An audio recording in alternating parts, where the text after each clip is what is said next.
When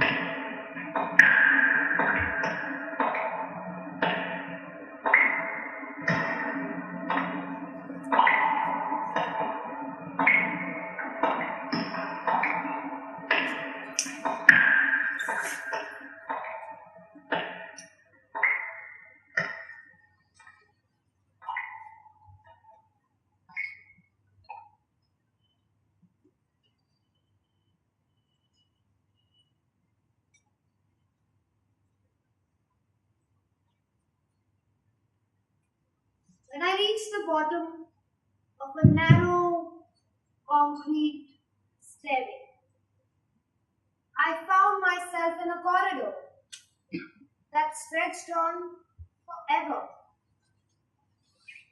Straight ahead, a long corridor with ceiling so high that the passageway felt more like a dried up drainage canal than a corridor. It had no decoration of any kind. It was an authentic corridor, all corridor and nothing but corridor. Corridor, corridor.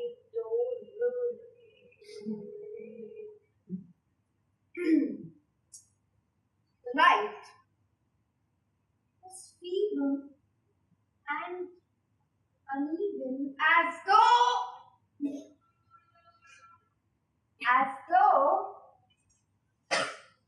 the light itself had finally reached its destination after a series of terrible mishaps. It had to pass through a thick layer of black dust that caked the fluorescent tubes installed at irregular intervals along the ceiling. Out of these tubes, 1 in 3 was burnt out. I could hardly see my hands in front of my eyes.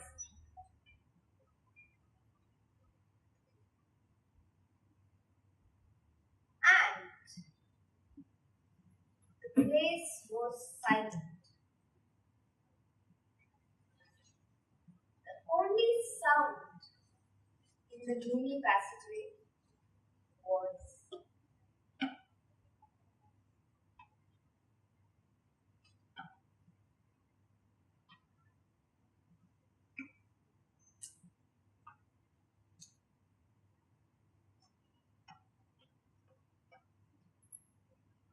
the flat slapping of my tennis shoes against the concrete floor. I kept walking. 200 yards, 300 yards, maybe half a mile. Not thinking, just walking. No time, no distance, no sense I was moving forward in any way, but I must have been. But suddenly, I found myself at a T junction.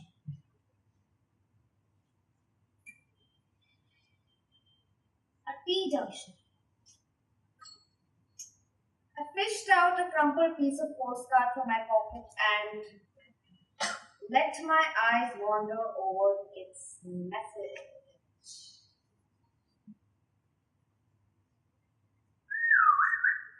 Walk straight down the corridor. Walk straight down the corridor. Where it intersects with another corridor at right angles, you will find a door.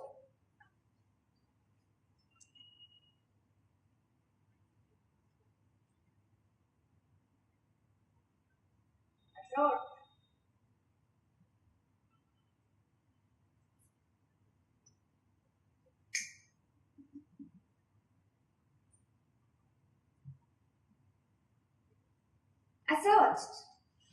I searched the wall in front of me, but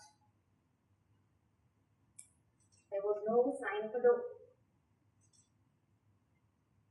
No sign that there ever was a door in this wall, and no indication that there ever would be a door installed in this wall. It was a plain, simple, concrete wall. No distinguishing features at all.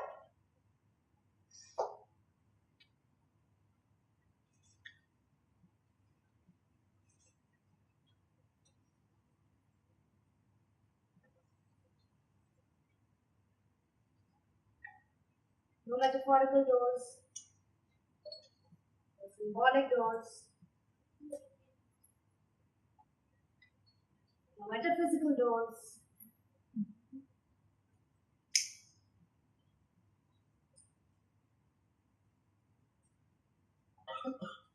No, nothing.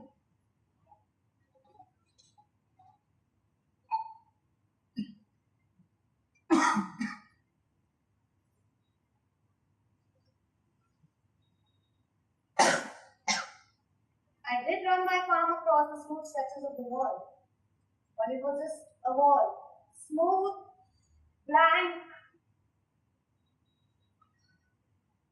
There must be some mistake. I was sure.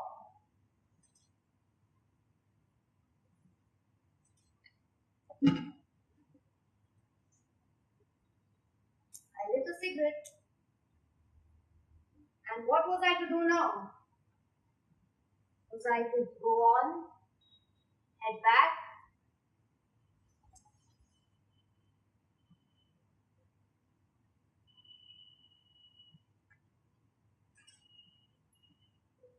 Not that the answer was ever seriously in doubt. I had to go on. I had no choice.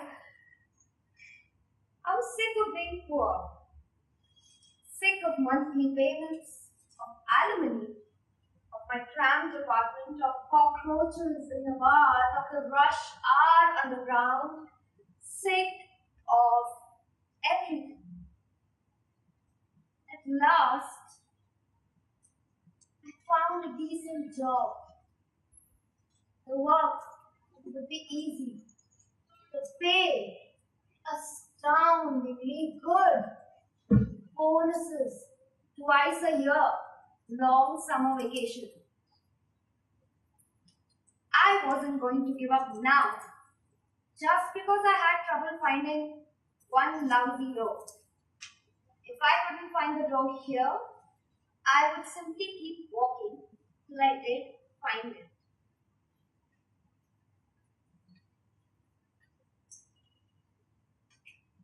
Flipped a coin. I took the corridor to the right.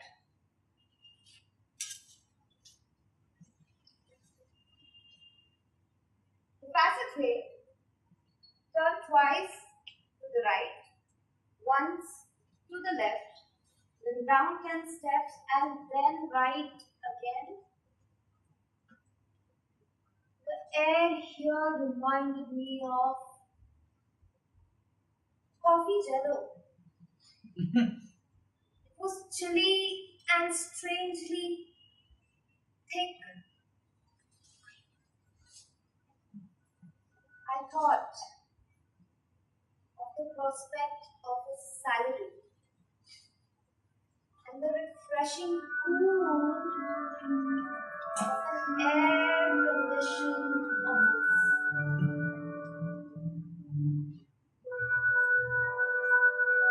Having a job is a wonderful, wonderful thing.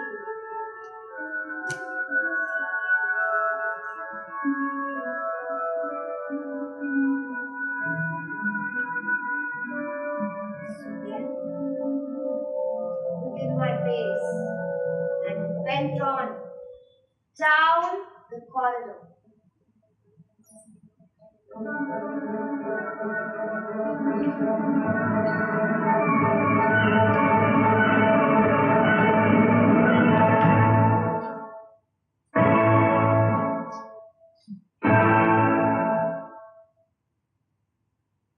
At last,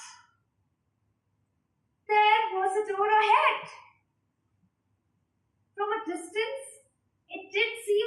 ragged old postage stamp. But the closer I got, the more it took on the look of a door until there no longer was a doubt. After a light knock on the door, I took a step back and waited.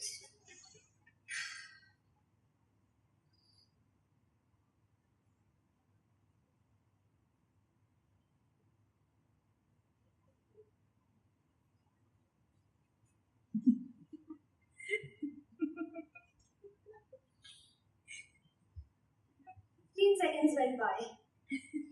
Nothing.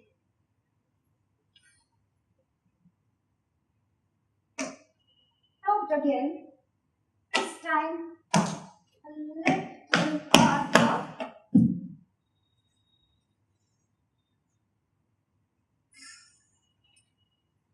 Again. Nothing. Around me, the air was congealing.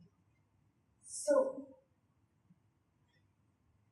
urged on by my own apprehension, I took a step to knock for a third time when the door opened. Soundlessly and naturally, as though a breeze had sprung up to swing it on its hinges. Though, to be sure, nature had nothing to do with it. The click of a switch came first, and then a man appeared before me.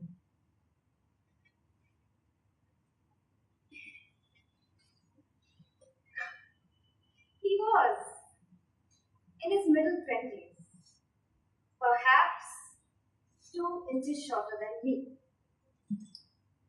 Water dripped from his freshly washed hair, and the only piece of clothing on his body, a maroon bath gown. His legs were abnormally wide and his feet as small as a child's. His expression as blank as a handwriting practice pad, but he bore a faint apologetic smile on his mouth. He probably wasn't a bad man. I'm so sorry. You caught me in a bath.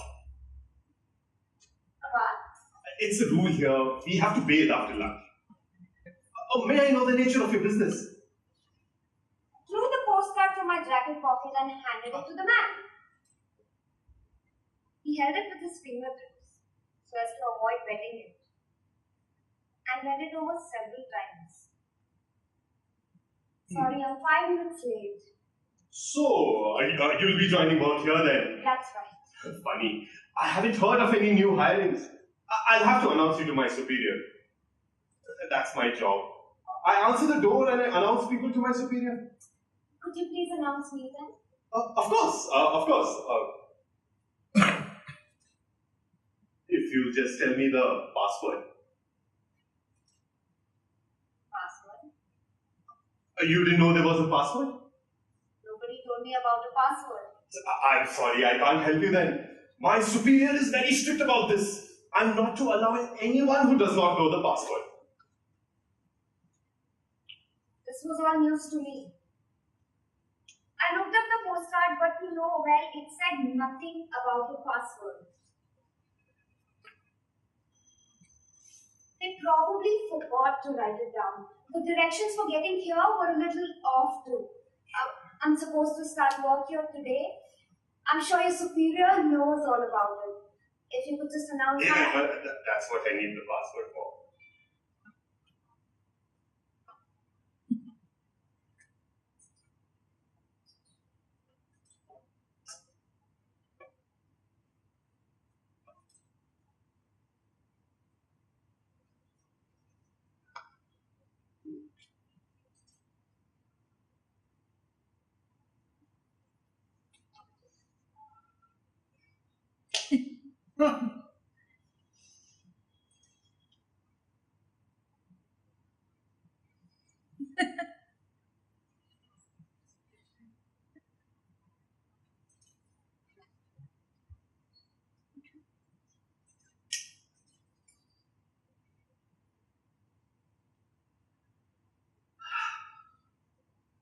Thank you. This is very nice of you. Thank you so much. Oh, all right. Okay, tell me this. Can't you recall anything that might have been the password? Are you sure? I don't like any of this finicky business myself. But my superior, he must have his reasons. You know how these people are, right? They've got these bees in their bonnets and all of that. Please don't take it personally. No, of course not. This chap here before me announced someone he felt sorry for. Just because that guy claimed he forgot the password. He was fired on the spot. And you of all people know how hard it is to get work these days. No?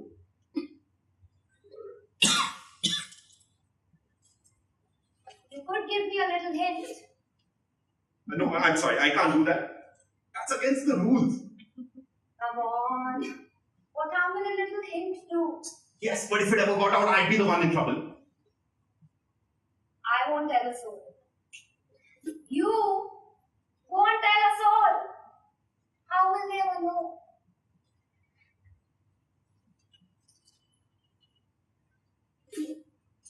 Oh, all right. All right, here. Okay. Are you ready for this? Okay. Hints, right? Okay. Here we go. It's a simple word. It has something to do with water. It fits in your hand, but you can't eat it.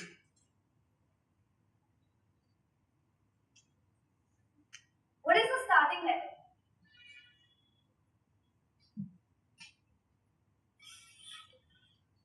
E.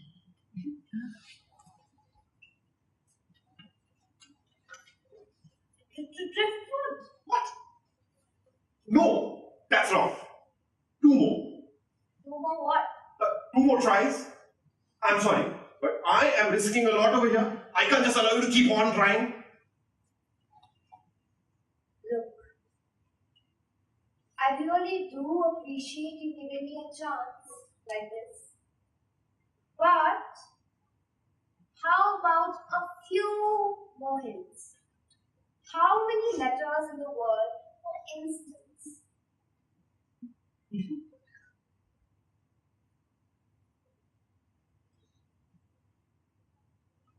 No, next you're going to ask me to tell you the whole goddamn thing.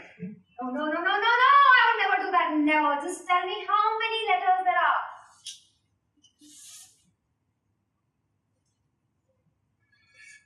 All right. Okay.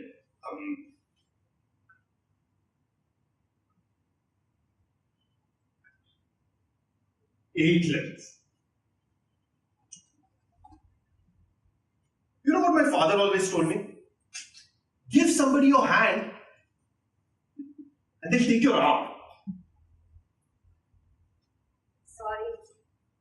But that's all right. Anyhow, it's 8 letters.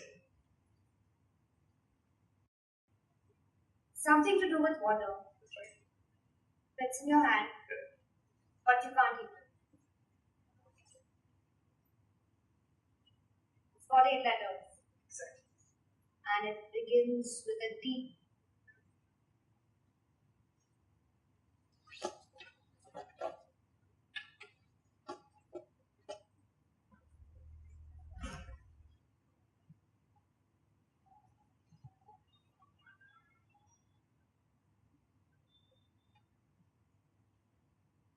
Dabchick. What? No. And you can eat a Dabchick? Are you sure? Of course. I mean, it may not taste that good. Also, it wouldn't fit in your hand. Have you ever seen a Dabchick?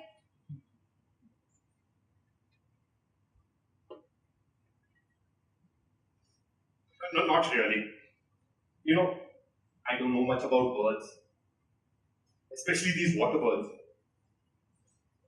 I grew up in the middle of Tokyo. I can tell you all the stations in the Yamanote line in the right order. But I've never really seen a Dabchick. Neither had I. I didn't even know I knew the word until I heard myself saying it. But Dabchick was the only eight-letter word that fit the clues. It's got to be Dabchick. The little palm-sized Dabchick tastes so bad that you couldn't even get a dog to eat one. Wait a minute. It doesn't matter what you think. Dabchick is not the password. You can argue all you want, but you've got the wrong word. But it fits all the clues. It's connected with water. Fits in your hand. You can't eat it. It starts with a B. It's got 8 letters. It's perfect. Oh, but there's just one thing. What's that? Dabchick is not the password. Well, then what is? How can I tell you? How can you tell me? You can't tell me because it doesn't exist. There is no other 8-letter word for something that's connected with water, fits in your hand, and you can't eat it. But there is. It's not. Is.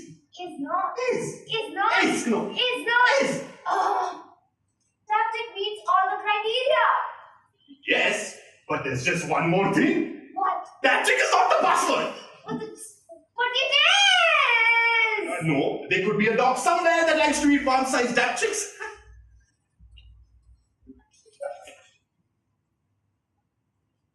A dog somewhere that likes to eat Yes, Dabchick. think about it. All right. If you're so smart, I'm telling you. tell me where you can find a dog like that. What kind of a dog? I want concrete evidence. I know everything there is to know about dogs, and never have I ever seen a dog anywhere that likes to eat palm-sized Dabchicks.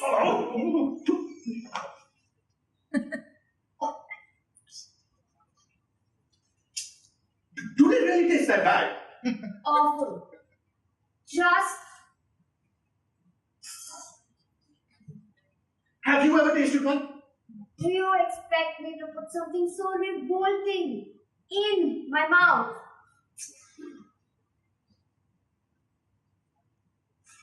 Well, I suppose not. In any case, I would like you to announce me to your superior, Dabchick. All right. I'll give it a shot. But I'm sure it's not going to do you any good. Thank you.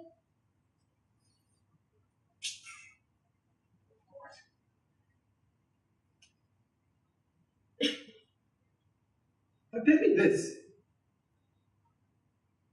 Are there really such things as palm-sized Dabchicks? Yes, of course. Of course they exist.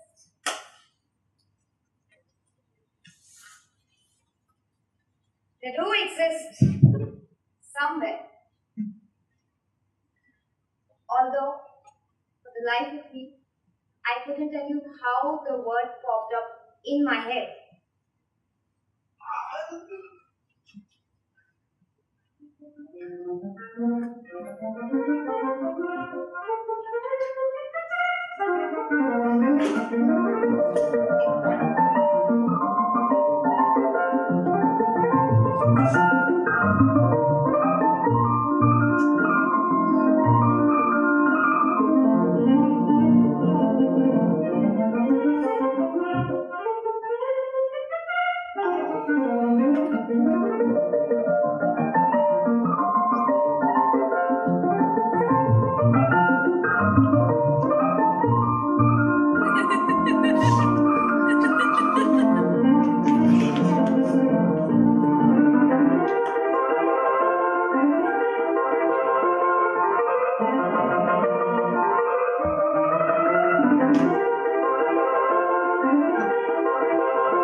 palm-sized Dabchick wiped his glasses with a square of velvet and let out another sigh.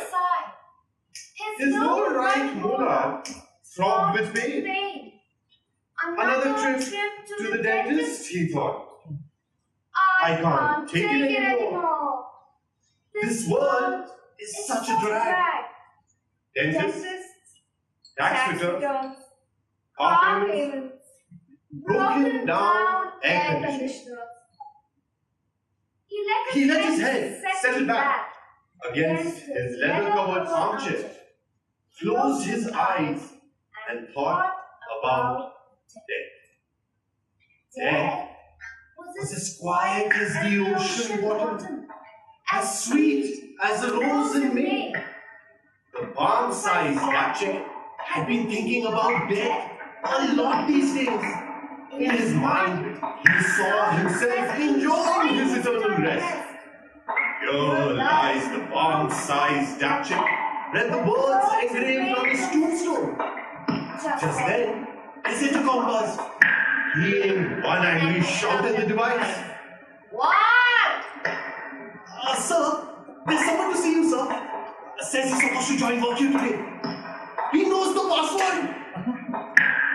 Palm-sized Dabchick scowled and looked at his watch. 15 minutes late.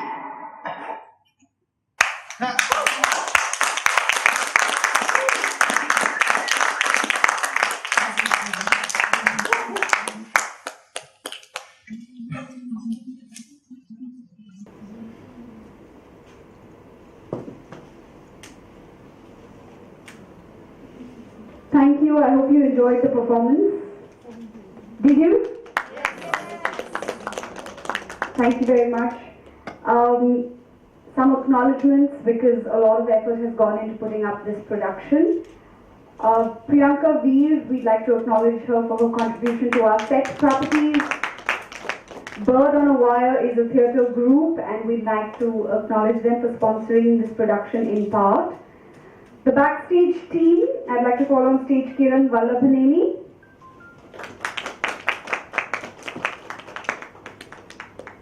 Pallavi Verma. Raviraj Vishnu Vimal. Ved Upadhyay. Production Krishna Shukla. Lights Junaidullah. Music for Dabchick and sound effects Ruchi Agarwal. She also designed the beautiful bookmark we gave you for the tickets. Poster design and trailers Rahul Premchandar. Alap for the Year of Spaghetti and the live piano for the Little Green Monster was by Soham Pal. Introducing to you the cast, Atul Rastogi and Pallavi Verma in the Year of the Spaghetti.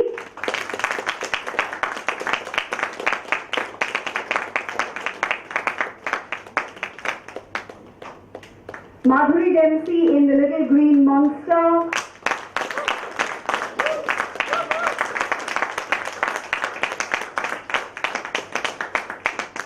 Preeti Golacha and Shirish Ghoshal in the Dabchick.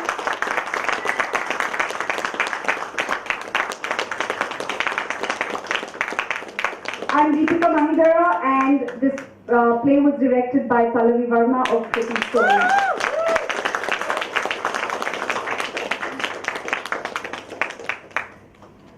Thank you so much for turning up, making this evening very, very special. And that's it, yeah. Here's the bookmark. Hope you like it.